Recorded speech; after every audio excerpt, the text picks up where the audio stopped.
Halo, selamat datang kembali di channel saya. Masih di tutorial cara membuat aplikasi toko online. Di video kali ini kita akan melanjutkan pada sesi sebelumnya yang dimana kita akan menampilkan informasi riwayat belanja. Jadi di sini kan kita masih kosong, tapi sebenarnya itu kita udah punya data riwayatnya. Ini udah kita get, udah kita dapatin. Kalau kita lihat pada bagian activity, terus di riwayat mana? Ini riwayat activity kita udah ada di sini tapi kita belum menampilkan.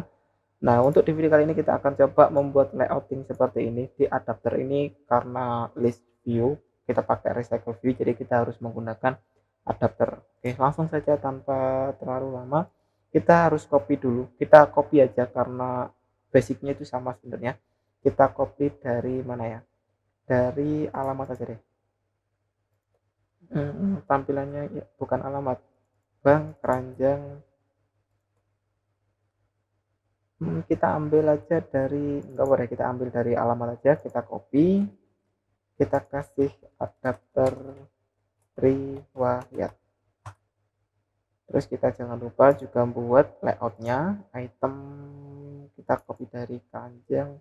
Bentar, ada apa aja sih yang kira-kira mendekati? Ya nggak apa-apa, kita ambil dari keranjang aja, dari alamat aja. Kita copy, kita ganti riwayat. Ini aku tutup semuanya biar enak. Di sini jangan lupa itemnya, item riwayat. Di sini kita butuh informasi apa aja. Ini kita harus layouting sih sebenarnya. Kita buka item riwayat untuk layoutnya. Ini aku kesampingan dulu sebentar. Di sini akan aku timelapse untuk membuat ini apa namanya, layout seperti ini. Aku timelapse sebentar, jadi biar nggak terlalu panjang nanti videonya.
Oke, kurang lebih tampilannya kita anggap aja seperti ini ya.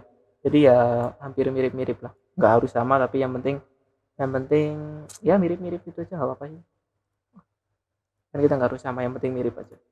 Komplit, ada detail untuk buttonnya. Terus di sini di adapter riwayat ini harus dirubah total karena emang nama-namanya untuk uh, inisiatnya itu harus harus kita rubah. Di sini inisialisasinya kita rubah semua. Di sini aku ada nama, ada di sini harga. Ini nama nanti aku ambil aja dari salah satu produk awal. Aku nggak tahu ini berdasarkan apa kalau yang di di Jakarta Notebook, tapi nanti aku pakai nama apa, nama produk awal aja. Kita ya bisa nanti kita ambil dari situ, ada tanggal, ada total item, status, sama button details pakai S. Oke, jadi di sini aku rubah, ada TV harga, terus di sini ada juga tadi apa ya, tanggal, terus layout biarin kita tambahkan lagi untuk TV jumlah, terus ada lagi status, TV status, sama BTN detail.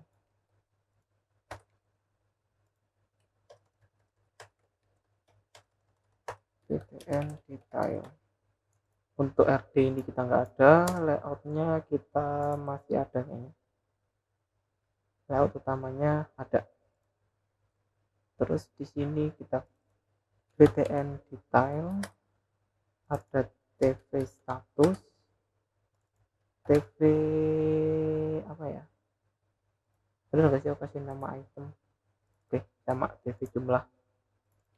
Terus tanggal, TV tanggal, TGL tadi, TV harga, TV harga oke. Terus di sini TV nama udah. Ini kita hapus RD-nya ini, terus RD checkout ini kita hapus juga, jumlah harga pun oke, sudah. Terus kita kembali, ini nanti masih ada yang perlu kita perbaiki, tapi di sini kita harus move lagi ke riwayat activity. Di riwayat activity ini kita buat function baru, display riwayat misalnya. Oke.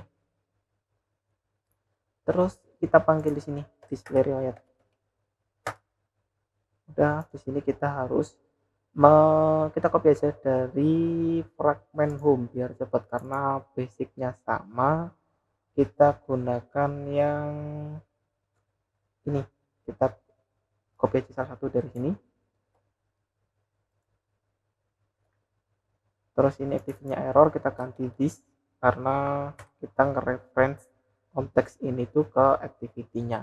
Jadi di sini sama dengan activity, kalau fragment kita pakai activity atau request activity. Kalau di awal-awal dulu ini kan kita membuatnya di awal-awal ya, makanya dia menggunakan activity. Tapi kalau yang sekarang itu untuk activity di home, di fragment maksudnya, itu kita menggunakan required activity. Tapi di sini karena activity, di dalam activity jadi kita pakai this. Terus ini untuk linear layoutnya ini kita ganti vertikal. Terus kita copy lagi. Untuk RV nya ini kita tinggal copy aja juga dari sini juga bisa. Kita copy, kita taruh di bawahnya. Kita ganti RV apa ya kalau di sini. Kita lihat di activity layoutnya, ini saya kasih RV riwayat. Dari sini kita ganti RV riwayat dot adapter, ini kita alt enter. Kalau error kita pilih alt enter, import. Oke, jadi kita copy lagi RV riwayat adapter. Adapternya kita panggil yang adapter riwayat. Terus untuk required activity-nya ini kita ganti this. Oh bukan, ternyata di riwayat ini kalau kita lihat di sini kan, kita untuk apa yang dimasukkan di dalam sini itu tergantung dari parameter apa yang diminta, karena di sini dia mintanya data alamat sama listener, sedangkan harusnya itu yang kita dapatkan nanti bukan data alamat. Kalau di sini kan kita masih alamat ya, kita harus membuat model baru. Kita udah punya di sini model transaksi, kita tinggal buat, kita masukkan aja di sini. Kita inputkan ini kan respon ini, kalau teman-teman masih lupa ini saya mention aja, di sini kan respon body dari semua ini kan, respon body ini. Di sini kita ada transaksi, di sini kita udah punya, kita tinggal panggil aja res dot transaksi. Ternyata kita belum buat, kita harus buat kayak di produk ini seperti sebelumnya. Kita tinggal copy aja, kita copy dari sini transaksi. Kita untuk variabel di sini tuh harus sama persis dengan yang ada di respon JSON kita, transaksi ini. Nah, untuk array listnya kita ganti transaksi karena yang akan kita buat array-nya itu transaksi. Udah gini doang. Terus kita move lagi ke riwayat activity, kita ganti transaksi S, pakai S karena kan dia array. Nah, di sini ada error. Kalau error sebenarnya ada dua cara. Kita tinggal tambahkan di sini bisa kayak gini. Array misal apa ya? Array titik 2 array list transaksi. Tapi ada cara kedua, kalau pengen mudah ini kita hapus aja, nggak apa-apa, kita hapus. Terus di sini kita alt enter, add parameter to function, nanti otomatis akan ketambah. Nah, ini transaksi. Nah, transaksi ini kita masukkan ke dalam adapter riwayat. Nanti di sini dia masih ada error karena kita butuh satu lagi untuk kita menampung di sini itu listenernya. Anggap saja di sini listenernya nanti harus kita hapus, kita harus modifikasi juga. Di sini untuk array data ini kita harus ganti transaksi karena kan nanti memuat informasi transaksi. Terus di sini ada error segala macam, ini kita hapus saja, nggak apa-apa. Selected true ini kita hapus juga, kita hapus aja dulu ini. Nah, di sini juga harus kita rubah alamat ini, kita harus ganti juga transaksi. Nanti kalau di adapter udah nggak ada perubahan, masih ada sih nanti untuk informasi transaksinya. Tapi kita kembali lagi ke riwayat activity. Di riwayat activity kita masukkan objek, kita panggil listenernya adapter riwayat dot listener, buka kurung kurawal, terus objeknya kita alt enter implement member, boom. Nah, seperti ini. Ini nanti untuk callback listenernya. Terus udah nggak ada error. Kalau di riwayat activity udah kayak gini doang.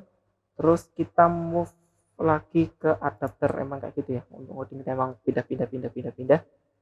Di sini itu kita harus menampilkan pertama ada ini nama, terus ada total harga. Di sini yang harus kita tampilkan di sini itu harusnya total harga, terus detail itemnya ada berapa, terus statusnya apa, untuk tanggalnya berapa. Ini harus kita memasukkan semua informasinya, tinggal kita panggil aja.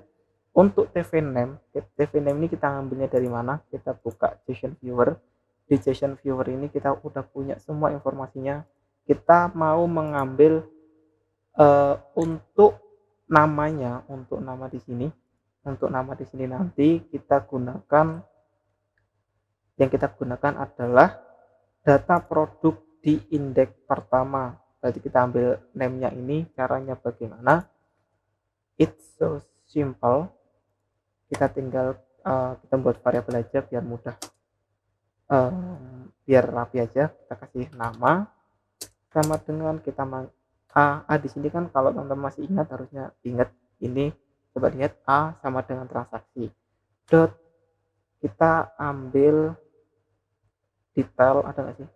Kita transaksi kita belum punya di sini. Kita harus untuk variabelnya kita harus samakan. Di sini dia ada details, pakai S, details. Di dalam details nanti informasi detail transaksi, nanti ada informasi produk.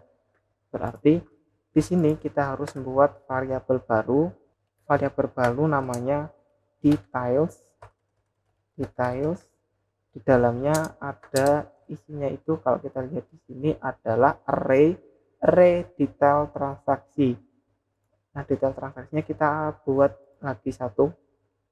Kita copy aja dari bank, dari mana ya, kita copy dari user. Kita copy aja dari user, kita kasih detail transaksi. Di dalamnya dia memuat apa ini? Ada total item. Nah, ini nanti total item yang akan kita gunakan di sini. Total itemnya ini berarti kita ambil aja ini. Terus total harga itu nanti kita ambil dari total transfer. Berarti di sini kita copy aja dari satu. Total item. Ya integer, jangan lupa. Berarti kita membuat var total item sama dengan 0. Terus kita buat lagi untuk produk, berarti kita tinggal panggil aja var produk. Di sini kita kasih nama produk sama dengan produk. Udah, ini nanti dia akan mereference ke produk yang kita punya di sini. Nah, produk ini kan kita udah punya ada nama, harga, segala macam. Jadi kita nggak perlu buat variabel, kita nggak perlu buat model baru untuk menampung produk karena kita sudah punya. Terus kita kembali ke sini, details, kita tinggal release. Di dalamnya kita kasih detail transaksi, buka kurung tutup kurung. Udah kayak gini doang. Harusnya nanti bisa. Nah, A kita panggil detailnya. Kita ambil yang indeks 0, artinya kita mengambil dari indeks yang pertama. Jadi misal ya, nanti kalau kita ada beli dua produk, nah kayak gini kan, kita akan beli dua buah produk yang berbeda. Jadi kita akan tetap ambil yang di indeks pertama, indeks 0-nya. Indeks 0 dot produk dot name. Penjelasannya, kita ambil indeks pertama, kita ambil produknya, terus kita buka di dalam produk kita ada name. Nah, berarti di sini untuk name di sini itu nanti udah memanggil name yang ada di sini.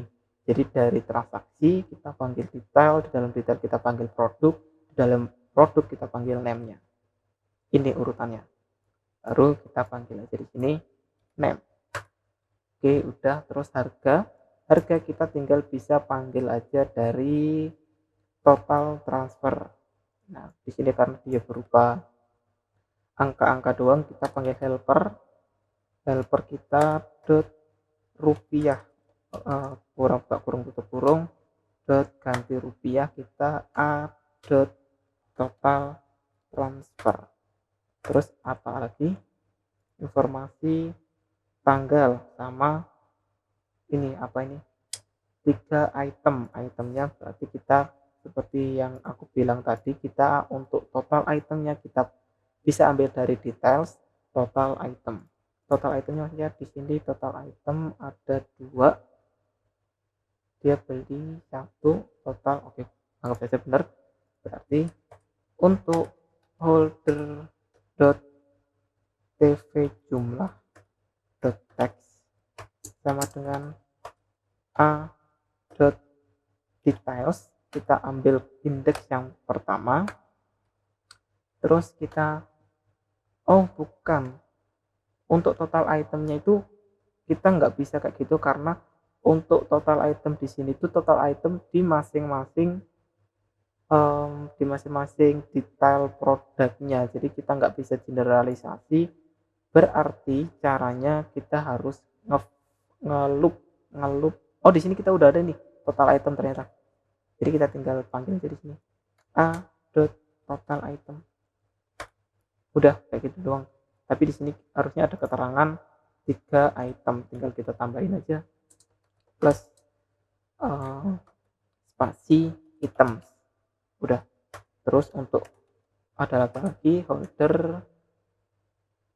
Oh ya, holder untuk status kita tinggal tv status text sama dengan a status.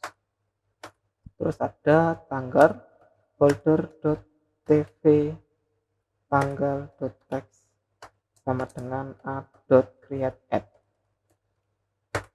Oke, sudah, harusnya ini udah mewakili semuanya, ada nama, harga, jumlah, status sama tanggal. Coba kita run gimana hasilnya, semoga berhasil. Harusnya berhasil sih. Oke, di sini udah ke run, coba kita lihat daftar riwayatnya, kita ke akun, terus ke riwayat belanja, dan nah dia muncul informasinya seperti ini. Dan tapi kok kelihatannya nggak smooth ya. Oke, ini kayaknya jaraknya harus diperbesar untuk jarak di antara layoutnya karena lagi social distancing kan, jadi harus kasih jarak sedikit. Untuk margin top kita pakai 15 nih. Terus untuk apa lagi nih, elevationnya kurang kurang kurang ke cut corner radiusnya ini kita kasih 4 dpi biar agak melengkung sedikit. Terus untuk elevationnya, cut elevation ini untuk shadow, ini kan kayak nggak ada shadownya, di kita itu shadownya kental banget, kita kasih aja 1 dpi biar nggak terlalu terlalu terang kayak gitu. Coba kita run ulang gimana hasilnya. Oke, ini udah keran, kita ke akun riwayat belanja, dan nah mendingan daripada tadi. Oke, saya rasa cukup sampai di sini dulu aja ya untuk tutorial kali ini. Nanti untuk tutorial selanjutnya kita akan coba munculkan detailnya. Jadi kita beli apa aja itu kita detailkan lagi. Terus nanti kita juga rubah untuk informasi tanggalnya ini biar kayak ya lebih enak dilihat aja sih. Kalau gini kan kita kayak user itu nggak tahu, nggak enak lihatnya. Tapi kalau kayak 6 Juni 2020 gitu aja, jadi kelihatan lebih enak. Terus nanti kita juga coba kalau sempat kita coba klik batal atau eh, cek status pembayarannya itu udah sampai mana kayak gitu. Oke, cukup itu aja dari saya. Kalau ada pertanyaan bisa tinggalkan di kolom komentar. Kalau saya lama balasnya bisa DM aja di Instagram, udah saya cantumkan di kolom deskripsi. Dan terima kasih juga buat teman-teman yang sudah subscribe, dan buat teman-teman yang belum subscribe bisa di subscribe dulu biar nggak ketinggalan update konten selanjutnya dan supaya konten channel ini semakin berkembang. Thank you, sampai ketemu di tutorial selanjutnya. Bye bye.